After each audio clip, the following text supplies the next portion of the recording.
everybody, this is Lanning. I'm here at the D3 studio, my D3 studio here in Van Nuys. I want to say Happy New Year to you.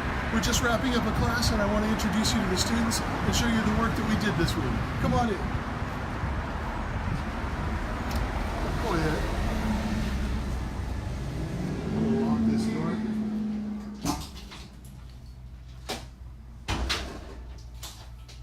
And here we are. Great, everybody's working along. We're just here in the last few hours of the class, last hour of the class, I should say, and we want to share this with you. I'll go ahead and interrupt you. If you're doing our detail, I want you to look right here. Give us your name and your contact information. All right. My name is Valerie Wastacher. I'm from Austria, so my last name is a little harder to spell. I'm glad you spelled it out for us. Yeah. And here's her information. And that's where you can get a hold of Valerie to go ahead and get her services and her beautiful work. Well, let's put this down. And do you have some original references that you were using to get started? Yes. Last year at the prosthetics event, there was the sculpture by, I think his name was Simon Gamino. He was one of the students at Gorton Studios. Right. And I just fell in love with his sculpture. It was just so beautiful, and the shape of the face and everything. So that was the original artwork that inspired me for my project. Well, and I can see that what you took from that was some of the cheekbones, some of the form stuff, and then you made it your own. Right. What a wonderful tone piece to jump off with. Thank you. Gabby's going to come in and get some beauty shots. I want to point out some stuff that just drives me crazy. These just came on today, and that's so beautiful. We have these feminine lips, but she's accentuated it by drawing it tight in there. And those, of course, echo also this stuff, which is beautiful, has great flow. I'm going to come in and turn it a little bit. There we go. Look at that profile. I love the flatness of that. Once again, the flow bringing us down into the lips. Beautiful. And you got some found objects. You got some seashells. Yes. You ran out to Michael's and we got a little bit of clay paint here. You can see some of the shell color still peeking through. She's going to go for a second coat on that. But I got to tell you what I love. I love the eyes. Big expressive eyes. I guess we're hardwired when we see little babies and their big eyes. We're hardwired to protect them. This is a beauty thing. This is not a baby, but those big expressive eyes, well, I just love being in the room with it. And all of this makes me feel, I love aquatic stuff. Everybody knows that. Yeah, was there something hard in the class, something that was a bummer that you were able to get through? Well, I actually wanted to sculpt all of the seashells myself, so up until the third day, I was like, yeah, I'm gonna sculpt everything myself. But yeah, I ended up running out to Michael's to get some seashells. Wonderful. And that saved you a lot of time. I'm yes, cheating definitely. all the time. And I'm okay to cheat. Listen, you could spend an hour or two sculpting something like that. Right. There's no reason to do that. She runs out and gets found objects and brings them in. I also love the flow of the tentacles, which is, well, beautiful. Let me turn this. She's still working on this. And when she's done, she says when it's done. Just before the class, we like to do it for photos, but look at all this energy. Love that. And she's going to continue on, and we'll post pictures in the future when she's done. And we got a little bit of color back here. That's okay. I'm going to go as slow as I can as we turn here. Gabby, can you come up around my shoulder? I don't want to get that in frame. Well, she's beautiful. And I could certainly imagine a couple of different types of paint jobs on this. Well, we can't wait to see what you do. What are you doing here? Just a little bit of texture. Some, I don't know, veiny stuff, but just to break up the super even surface. Gonna tie it together. Yeah. Something to go from the seashells to the soft skin. Well, that's wonderful. Wonderful. Well, I hope you post some paint jobs and some stuff. And you're thinking about getting it scanned, is that right? Yes, I'm gonna get it scanned because I can't take it home on the plane with me. We're probably gonna do, my friend Chris Dombos said he's gonna scan it for me, and we're probably gonna do either a half scale, or they talked about even maybe making a mold for it. Wonderful. A digital mold, so I can print out the mold and run it back home. Wonderful. So that was another idea, if just in case I don't get it all done, Right. we will just scan it the way it is, and I will get a mold and run it in clay. Okay, super. And then just Then keep retool on, it. yeah, I love return that. it back home. This is something personal about me. I love that she's talking about scanning this. She can also affect the size. She could get it down to being a little tiny sculpture. I love this technology because that would drive me crazy to sculpt a little tiny version. So I love that you're having it scanned. Let me have you turn it out one more time this way towards us.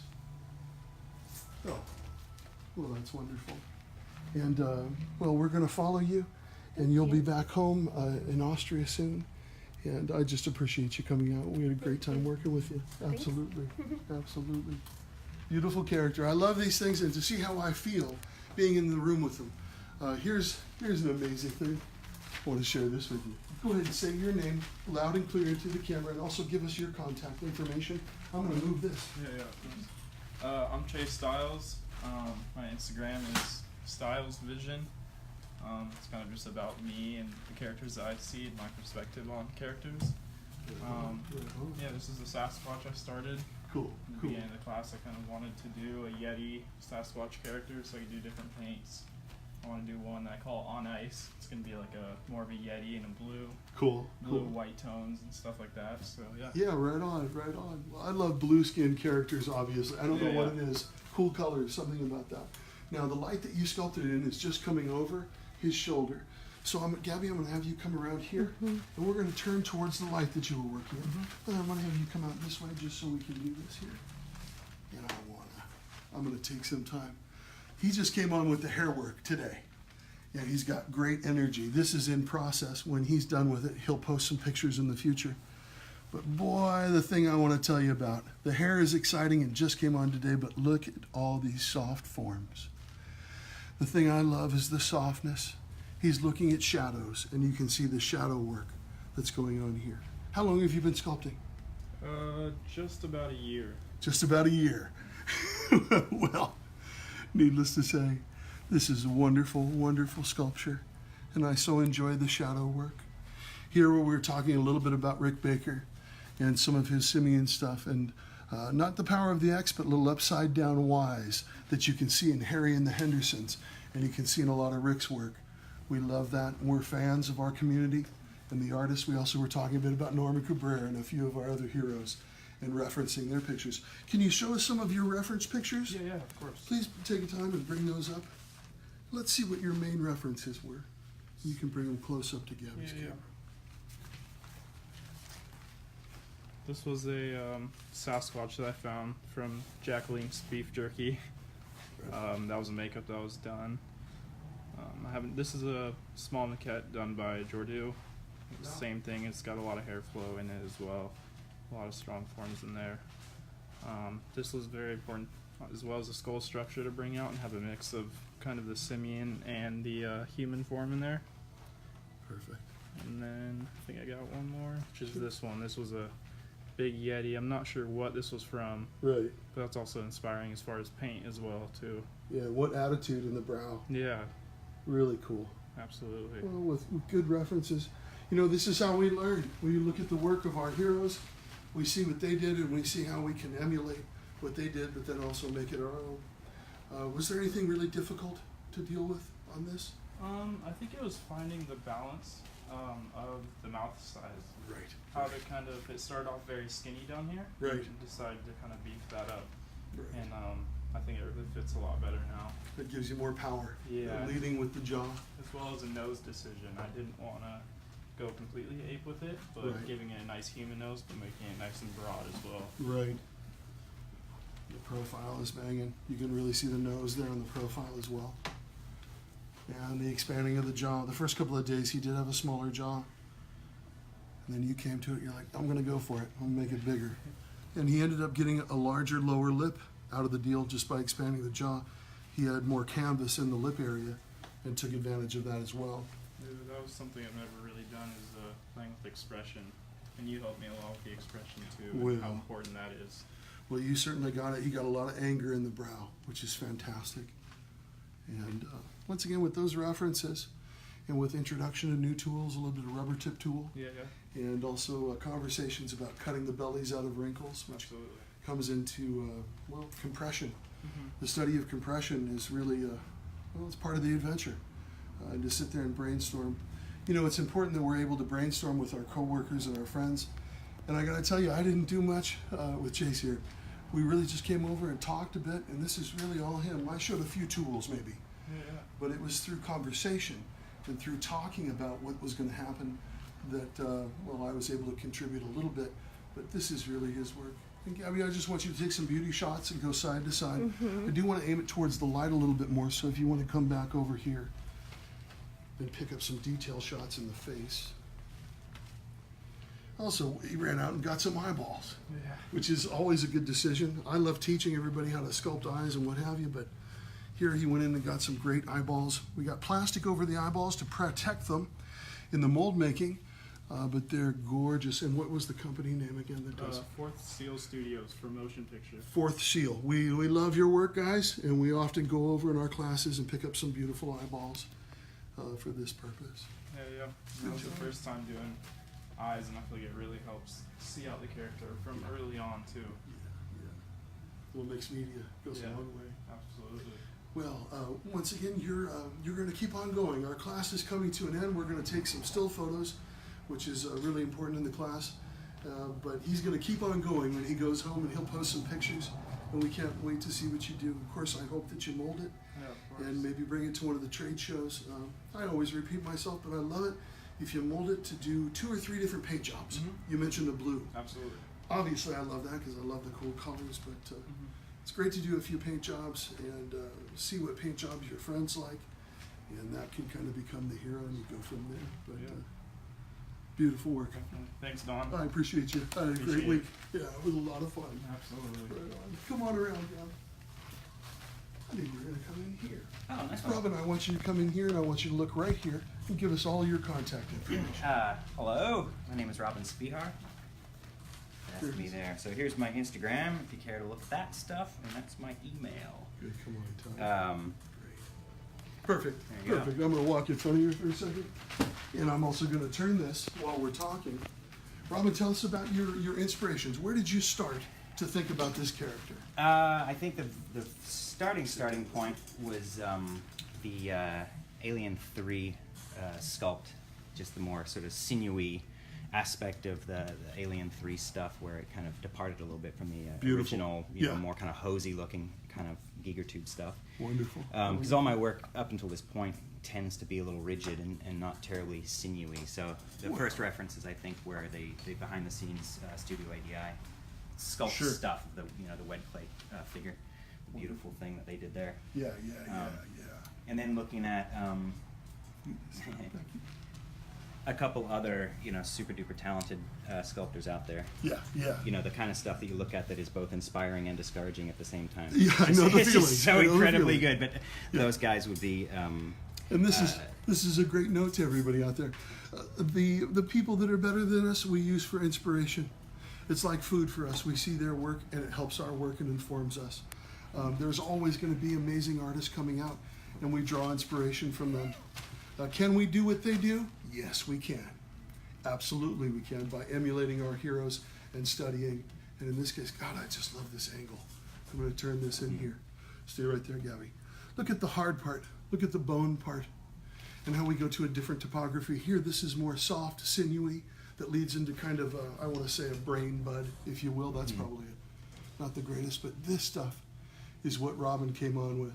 I want to tell you, I didn't work with Robin that much. He's an experienced sculptor, and he came in and elevated the class with his experience.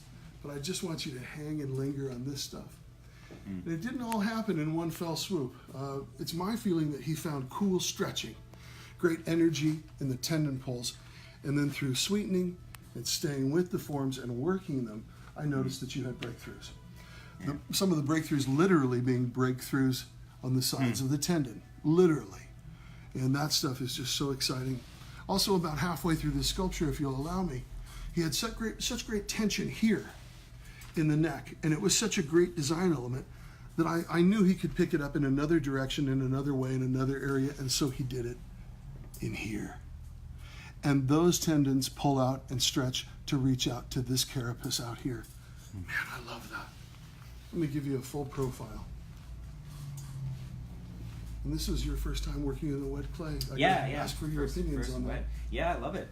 I was a little apprehensive. No, not necessarily apprehensive. I knew it was great stuff because I've watched your. A lot of people love it. Yeah, yeah. But I was, I'm so used to working in kind of waxes like a CX5 or Monster Clay. Sure. That it was, I was like, I wonder how that'll go. Yeah, wonderful stuff. I'm a believer. He's a believer. We've got a convert. Yeah, wonderful. Yeah. Well, this is once again, everybody. It's such an intuitive clay, and the wet clay is inexpensive as well, which makes it wonderful. But well, everybody knows this is my favorite clay. I love this stuff. The interface is fantastic, much like a video game. You got a controller. You're controlling some little character on a TV. This is a weird analogy, but this clay is so smooth and creamy and moves so fast. Your interface is fantastic. Needless to say, and of course, when it dries out. Once it started to dry out, Robin was able to come in and do more stuff on the bone. You see little pleats that run around the bone here? He needed it for it to dry up a little bit and leather up, which is a common thing among sculptors. We know that the magic time with this kind of clay comes when it leathers up and hardens up, and then it starts to behave more like an oil-based clay. And you can come in and do some really fine detail. Well, I love it. He's going to take this home and he's going to continue on. Yeah.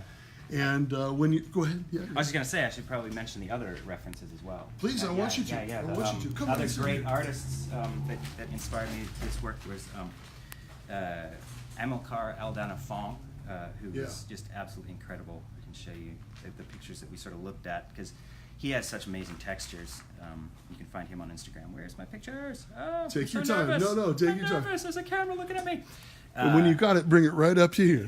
Come on. Sort of. Oh, there you go. You can see who he is. So if you want to follow that incredible artist, you can. But he does these just amazing textures. He could make a sphere look amazing. You know what I mean? Yeah. What he would do to or he could take a cube and make blow your mind with it. Love it. And let's see.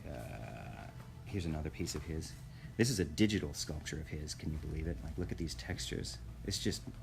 He's on a completely. He's on another. He's on another planet. Yeah, mind-boggling. And then I'm not sure exactly how to pronounce Tomek's last name, but there's an absolute rock star as well. Tomek Sure. Radiswick, I think is how you say his last name. We'll here's look it up. Here's a piece of his. That's him as well. But just looking at these wonderful sort of sinews that he has going on. Beautiful. And I'd never really, if you look at my stuff on Instagram, up until this point, it tends to be very rigid. I mean, still very flowy and got all these sort of swirly things, but nothing really had that sinewy thing to it. Oh, and of course, last but not least, the skull of a giraffe. We were trying to figure out. What should I do? And I just randomly typed in giraffe skull, and I was really thrilled with the way this sort of weird. Yeah. I mean, are those teeth up? I got to research and find out. Yeah, it looks like it does in fact have those teeth right there. Those right? are teeth. Teeth. Maybe the tongue comes out or something and pulls. It snips off maybe the leaves with these ones. Pulls them in with its tongue or something and grinds them up here. I don't know. And it just looks otherworldly, doesn't it? It looks. Once again, taking from nature and reference is a superpower for all of us. Yeah, that's gorgeous. Yeah. I love it. And the wickedness of those teeth, boom, right here. I love it. Right. Perfect. Yeah, so there you go. Well, once again, brother, it was great having you here. Absolutely. You elevated the class, having you here, and having you as an example is just fantastic. Yeah, it's thrilling. This will be a week that I will never forget. Right on. It's just really mind-boggling. Well, I appreciate Great times. Everybody follow him, and we can't wait to see what you sculpt next. Nice one. Right Thanks, Don. Right on, brother. Cheers, Right Don. on. Great. Come on around here. Thank you. Oh, I want you to look right over here. Give us your name and contact information, loud and bright. My name is Aura Madrigal, Aura A. Madrigal, spelled just like that, Aura Alejandra. You can find me on Facebook, Instagram, and my website is my name. Wonderful. Hi. Well, now, Aura, I have to tell you, took my class last year, and she came in and she did a likeness sculpture of an established character that was very labor-intensive because it was reproduction. And this time around, I got to compliment her. She wanted to get more into expression and more into emotion, which is a superpower for us. And so I want you to turn this character out. Go ahead and turn it a little bit this way a little bit. Ah, fantastic. Yeah, Gabby's going to come around and show us your references. Show us your jump-off point and the things that inspired you. So I knew I wanted to do something old age Right. because I was worried about wrinkles. I feel like every time, or lots of times when we go into sculpt wrinkles, at least in my experience, they can get kind of mask-like and woody. So you really have to Right, right. burnish them down. Sure. And so I wanted a challenge in that way. And Wrinkles, also, yeah. and also just I wanted to focus a lot on personality and, Yeah. as Don said, expression, Yeah. and finding a character within the sculpture. Right. Right. So I really wanted to focus on like happiness and joy. Yeah, yeah. And there's a lot in here. Look at this dear face. Oh, and here I'm getting a lot of laughter and a lot of joy. And that's what she brought into here. At least that's how I perceive it. This to me looks like laughter and joy. You can see that she used this reference as a little bit of a note for finding the mouth, and that came out very successful. And of course, all of these little lines. I encouraged Aura to be loose and to stay with the reference as a push-off point, but also to take her own ideas and just bring that in. And she did that very successfully. And then you also found costume. Yeah. Which I love. Yeah. So Tell us about that. Well, so I do costumes, and so I have a little bit of experience drawing costumes, but Great. it was really awesome to sculpt them because I don't have too much experience sculpting Right. at all, and so Now you do. I just had a ton of fun, finding different fabric textures and Great, great, making distinctions between the layers. great. And I can see where you pushed in a little burlap into the clay, which is a wonderful thing to do. Go up to the hat. And also on the lapel, she's used a little bit of a texture stamp, if you will, in as much as she went and got some burlap here and was able to push that into the sculpture in different places. You can see it here in the hat. I love that she took a chunk out and showed some age there in the hobo hat, if you will. And look, she's got wild eyebrows too. I love the one tooth. Yeah, sculpting the hair was a lot of fun. Yeah. Well, and also it's this compression here. This compression here is what gives me the laugh feeling. And also the arc to the mouth. Well, you know this, I'm telling you stuff you know. Look at the bow tie, flower. That's a found object that she used a little clay paint on. And once again, we're back to a little burlap texture pushed in. Well, once again, emotion. Not everybody can do emotion. And so to set yourself some goals to be able to sculpt emotional things is fantastic. I've had a great time doing it. And it's just wonderful because you have this inanimate block of clay, and to get it to wake up and do something and have emotion and carry that to your audience is just fantastic. Well, I can't wait to see it. Now, last time you did a dead-on likeness. Now you've done this. We can't wait to see what you do next. And I'm just so happy to have you here again. Thank you for coming again. Thank you so much. Yeah, it's beautiful. I'm going to have you come out this way. Thank you. And you're going to come on over here. Gabby, come on over here. And let me have you look here and give us your full information. I'm Leandra France. There you It's are. an IG, Leandra France Makeup. Perfect. And website. Perfect. Wonderful. Can you bring up your reference for us? Sure, you can. I'm going to come over and turn this, and then I'm going to step out of your way. Sure. So my reference Yeah. were the Mer people from Harry Potter. Yeah. Show that. Beautiful. Wonderful. Which is a great choice. Aquatic creatures, if you don't mind me talking about this. Well, Doug Jones, Abe Sapien, and The Shape of Water. Every kind of, I love aquatic creatures, and I know you do too. To me, this is very aquatic. This is something that's in the ocean. It has a beautiful mind and life there. I just love this energy. I want you all to know this came on today, and I love her styling of that. The main intensity is in the eyes, and she went for it. To me, this is a little bit of a frog eye, if you will. Once again, staying aquatic. And also here we have another kind of a fish kind of thing, in that I've seen that on fish. And also she pulled it from the reference as well. But I love that you took the reference and you used it as a tone. And then you pushed on through and you got your own original stuff, which I love. I gotta turn it to show the ears. Let's go this way. Look at this. Coming off the jowl, the fishy jowl of the mouth, we come in here and she keeps the flow of the ear. We got a little bit of rake marks here to symbolize what to me is like the fins that you see on the back of a fish. There's great storytelling here. It goes up into the hair.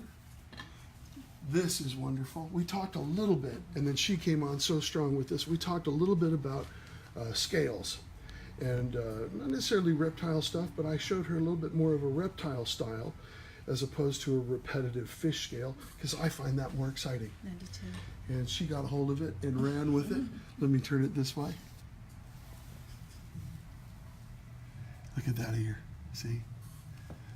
Look at the flow jumping off here, and all of this energy created by the tendrils of the hair is fantastic. I'm going to turn it all the way around. Now, look what she's got going on back here. Beautiful. I love it. I love it. I'm going to keep going around. That's heavy too. Yes. We don't hold you back in our classes here. We want to indulge you. And so, plenty of clay. That's not a big deal at all.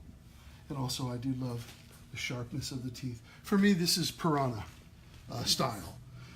And also some of these weird fish that you find, the deep benthic ocean fish, they tend to have these little sharp little teeth that are also translucent. Of course, we're in an opaque clay here, but to me, in my mind, when I'm with this creature, I see those as being like a clear plastic kind of tooth, something you could almost see through. And it's funny, this has become a little Medusa-like. Yes. And I keep waiting to see like some little head like come out and that kind of thing. Well, was there anything that was difficult in this, No. or easy? What was easy? What was fun to do? What was fun was the scales in the teeth. I really had a good time doing this. And, Great. this is my third piece I have ever Great. created, so I'm pretty new at Yeah. this, and Yeah. I really appreciate this class because I learned a lot, and Well, I appreciate you. I'm take it and run with what I know. Well, if you saw my third sculpture, you'd be like, oh my gosh, you have no fear of clay, and you have a great taste, and we can't wait to see what you do in the future. And I hope you got some good tool use Yes. here, how to hold the tool. And I know we got into the rubber tip tool quite a bit, and that's what she was using to soften the forms around the eyes, also get softer shadows down in the valleys. And, well, I had a pleasure working with you. Thank you so glad that much. you're here. My pleasure. Oh, great. Wonderful. Well, come on over here. You know, usually I have a bunch of stuff to say. I just want to say thank you to our Facebook audience for being so supportive to our audience. And most importantly, I want to thank the students for coming from all over the world to take part in this class. This is my great joy. I'm sure I'm going to remember this forever. Thank you guys. You guys are the best, and you made this week happen. As they say, the proof is in the pudding, and in this case, the proof is on the table. These folks did some wonderful work, and I want you to join us in the next couple of weeks when they post pictures of their work to congratulate them and support them as they move on into their artistic adventures. We have a class coming up. Look in the description for next month's class that's going to be here. And, well, once again, we appreciate you, and thank you for tuning in. Take care.